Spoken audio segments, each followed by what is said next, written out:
ఇసుక free policy దిశగా ఆంధ్రప్రదేశ్ రాష్ట్ర ప్రభుత్వం నిర్ణయం తీసుకోబోతోంది.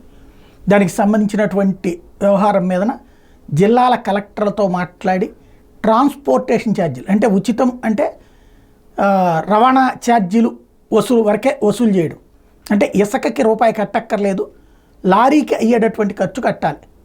దాని మీద కలెక్టర్లతో ఒక నివేదిక ప్రిపేర్ చేసేటటువంటి పని ప్రారంభించారు. ఫర్ ఎగ్జాంపుల్, విజయవాడలో కృష్ణానది దగ్గర నుంచి ఏ కృష్ణలంకలో నుంచినో ఇసుక తీసుకుని ఏ సింగనగర్కో తీసుకెళ్లాలంటే అక్కడ దాకా లారీకి ఎంత కిరాయి అవుతుంది, లేదా తెనాలి నుంచి పక్కన ఉన్నటువంటి కొల్లిపారకు తీసుకెళ్ళాలి, లేదా కొల్లిపారలో ఇసుక దొరుకుతుంది, అక్కడి నుంచి తెనాలి తీసుకెళ్లాలంటే ఎంత అవుతుంది, ఇట్లాగా లెక్కలు వేసి ఆ లెక్క అంటే కిలోమీటర్కి ఇసుక రవాణాకి లారీలకి ఎంత అన్నటువంటిది లెక్క తీయమన్నారు. తద్వారా ఉచిత ఇసుక అంటే ఉచితం కాదు, ఈ ట్రాన్స్పోర్టేషన్ ఛార్జీలు అన్నటువంటిది మాత్రమే తప్పించి మిగతాదంతా ఇసుక మాత్రం ఫ్రీగానే అన్నటువంటి పాయింట్ని తీసుకుని వస్తున్నారు.